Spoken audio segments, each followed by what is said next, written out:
Hello friends, Mahanadi அடுத்து வர எபிசோடில் என்ன நடக்கலாம் அப்படிங்கிறத பற்றி பார்க்கலாம். என்னதான் நமக்கு இந்த சீரியல் ரொம்ப பிடிச்சதாக இருந்தாலும் நிறையா லாஜிக் மிஸ்டேக்கோட தான் இன்றைக்கான எபிசோட் ரொம்ப எமோஷனலாக இருந்துச்சு அப்படின்னே சொல்லலாம். ஏன்னா விஜய் காவேரி கிட்ட சொல்ல வந்த விஷயத்தை எழுப்பி, அதாவது அவங்க அது முடிச்சுக்கிட்டு இருக்கும்போது சொல்லியிருக்கலாம், அப்படி இல்லாட்டி ஃபோனில் சொல்லியிருக்கலாம், மெசேஜ் பண்ணியிருக்கலாம். அப்படி நிறையா இருக்கிறத விட்டுட்டு நம்மளை தேவையில்லாமல் டென்ஷன் பண்ணுமே ஸ்டோரியை கொண்டு போகிற மாதிரி தெரியுது.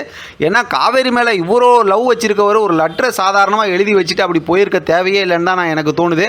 அடுத்து வெண்ணிலாவை கூட்டிக்கிட்டு ட்ரீட்மெண்ட் போகிற விஷயமா காவேரியை கூட்டிகிட்டு கூட போகலாம். ஏன்னா காவேரி தான் வெண்ணிலாவே இங்கே கூட்டிகிட்டு வந்தாங்க. அவங்க இல்லாமல் இவங்க தனியாக போகிறது ரொம்ப பெரிய ஒரு லாஜிக் மிஸ்டேக்காக தான் நான் பார்க்குறேன். சரி, இப்போ இதெல்லாம் யதார்த்தத்தில் உள்ளதுன்னு வச்சிங்களேன், என் மேலே யாரும் கோவப்படாதீங்க. இப்போ கதைக்கு வருவோம்.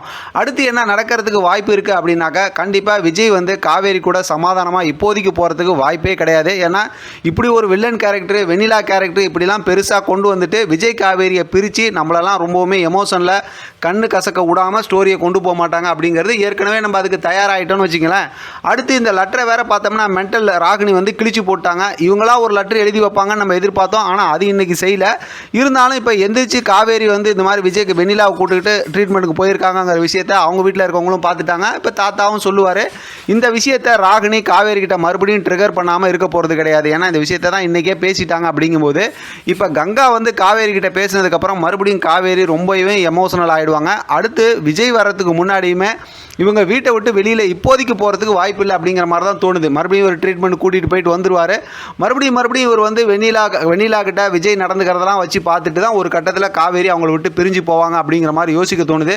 இப்போ நடந்த இந்த ஒரு சின்ன ஒரு விஷயத்துக்காக காவேரி வீட்டை விட்டு வெளியே போகிறதுக்கு ரொம்ப வாய்ப்பு குறைவு தான். இப்போதைக்கு கங்கா காவேரிக்கு நிறைய அட்வைஸ் பண்ணுவாங்க. அதுக்கப்புறமும் பார்த்தோம் அப்படின்னா வெண்ணிலா கூட விஜய் ரொம்பவுமே இன்வால்மெண்ட்டோடு இருந்து அவங்கள பார்த்துக்கிறது, அவங்களுக்கு நிறையா சப்போர்ட் பண்ணுறது, இதெல்லாம் தொடர்ந்து பார்க்குற காவேரி வெண்ணிலா கூடயே விஜய் சந்தோஷமாக இருக்கட்டும், நம்ம விஜய் சந்தோஷத்துக்கு நம்ம அவங்களோட லைஃப் விட்டு போயிடலாம் அப்படிங்கிற மாதிரி தான் ஒரு முடிவு எடுப்பாங்க.